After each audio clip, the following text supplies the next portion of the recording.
So, you guys want to talk about to start the Venezuela gold thing? Because I think that a lot of people actually don't even know why that would be significant. They just kind of laugh at the fact that Venezuela didn't get the gold because they don't know anything, and they find it funny for some reason. Or they don't find it funny and they sympathize with them for no reason. I find it Oh, funny. But yeah, I mean, if yo, you could also know what's going on and find it funny. So I it's don't know what's going on. Somebody tell me, what's up? Hedgie. What's your idea of this? What do you think the significance of that gold is, and why do you think that they would want it in What gold? physical? Wait, Ryan, hold on 1 second. I'm not even sure I can keep up with you guys. Like, what So Yeah, happened with let me what explain. gold? yeah, So, countries usually don't have gold themselves. They store it. I think the US has a lot of gold stored. no, I think it's mostly in Britain. Or I think we say we have gold, but it's stored in Britain, or in the Bank of England has a lot of gold, I believe. I'm not sure though. Fort Knox, I don't really think we have as much gold there as we did in the past. And Switzerland, probably. Definitely, and China, but So, different. Venezuela obviously tried to get their gold back. I don't know the regulation, how that works, how the countries can apply to get their gold.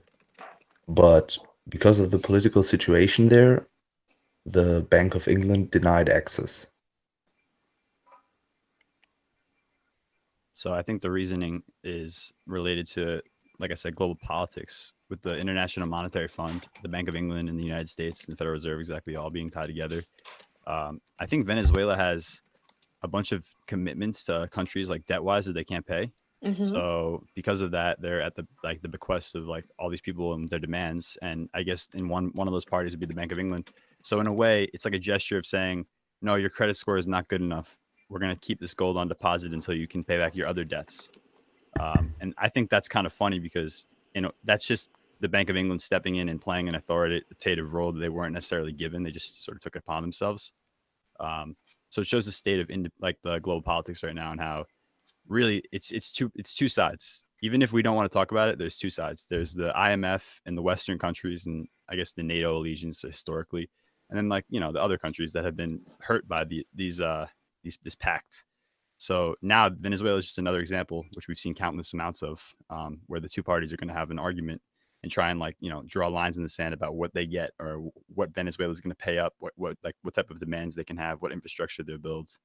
Um, So the reason is the credit worthiness, basically, because I read that because I think Maduro wanted the gold, like he applied for it, and yeah. because he is currently um, well, because the other guy is officially president, or not really, or kind of, they denied access because it's unclear who can apply for the gold. Well, that's part of the politics, right? Because if the other guy was applying for the gold, he would be in line with the U.S. and in line with the Bank of England, so it'd be a different person getting the gold. But I don't think that person would ever get. He would not request the gold because he would probably just Yeah, give in to the demands of the Western side of things because he's more or less their negotiator, and that's what they're trying to do is slide their negotiator in the seat of power.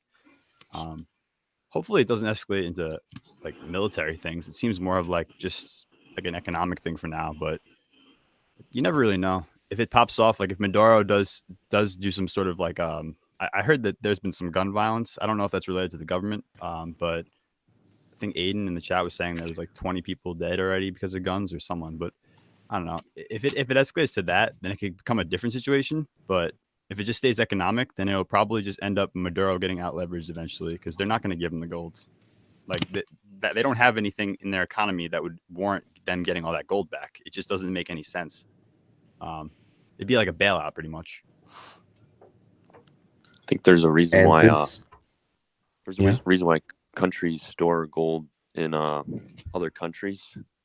I mean, it's it plays as a hedge, I guess. I don't know how long ago Venezuela, you know, said, here, bank, Great Britain or whatever, hold our gold. You know, whoever decided that was pretty smart actually, because right now there's a power change happening in Venezuela right now, and in the wrong hands, if they had that gold, they could influence, an entire people, I suppose. Maybe. It'd be giving them economic power that they don't currently have. They only have power of the state right now, and that's like that's like a limp dick situation. If the government doesn't have any power to issue currency and doesn't have any purchasing power, then they're not going to be very powerful. And that's Venezuela's dilemma right now, is that they're being cut off because they owe money to the other side of the pact, like not the Western countries. And the Western countries see that they owe them money, so they're trying to hawk and get a good deal and buy them out of that debt, and then have them in their own debt. So we'll see what happens. I think the gold thing is more or less just like a stunt. He was never gonna get the gold, but it was smart. You're like you said, and it is a hedge, because I think that when you put gold in the Bank of England, you get bank deposits slips. So you get like some sort of like, I don't know. It's like it's on your balance sheet still. You have the gold. It's just you can't get the physical gold. It's different. What is he gonna do with, what's he gonna do with all that physical gold anyway? Speaking of which, has gone up in price for the first time in ever. Interesting. What is it at right now? 1,320 something, I think. Or yeah, I remember I was following it a lot when it was in the 1200s. Huh. Yeah, it finally broke $1,300. Interesting. Per ounce, but still, Bitcoin's 3x higher, technically. Well, a lot more gold, right? Yeah, that's true. I also think that this whole gold thing is interesting because it shows basically that if you don't have the control over your assets, you basically don't own them. I mean, we can question the legal obligation of the country to give out the gold, like if Venezuela actually has the right to receive their gold, or whether they are contractually obligated to leave it there. I don't know, but if they are, or if they have the right to get it and they don't, it basically shows that even if the law is on your side, the reality is that if you don't have the actual physical access, it doesn't mean shit.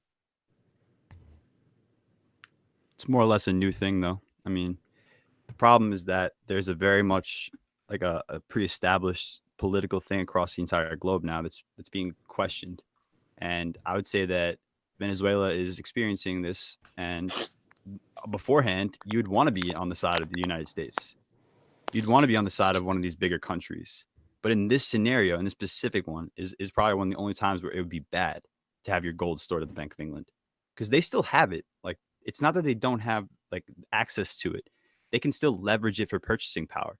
It's just that they've already ruined their purchasing power so much from doing other things with their inflation and their bad monetary policy, that the Bank of England is not obliged to give them the physical gold, because there's a chance that they could lose money on that arrangement. It's not definite. Venezuela could still give them the money back and pay it back, but there's no there. It's just like it's like if you had a bank account and then you also had a credit card with the same bank. If you ran up your credit card, they would probably just start to take it out of your bank if you never paid the credit card. They put a lien on your assets. It's kind of like the similar situation, but I agree that in the future, maybe it'd be better if there were different types of assets and more ways to store assets. If countries just stored their own, because it would allow for more, I don't know, less tense political negotiations. There's so much money. So this gold is basically like a margin. That's how I understand it. I've always seen it. I have an open mind about it, because there's many ways probably the gold can be arranged and used. But I think so. I think of it more as like a margin for all things, because that's why the United States doesn't have a lot of gold anymore. Is because we don't have a gold-based currency anymore. We have a fiat currency, so we don't even like our economy is more tied with oil.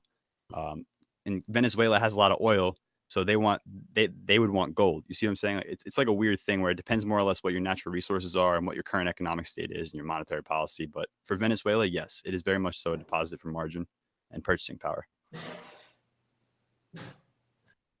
And they have terrible credit right now.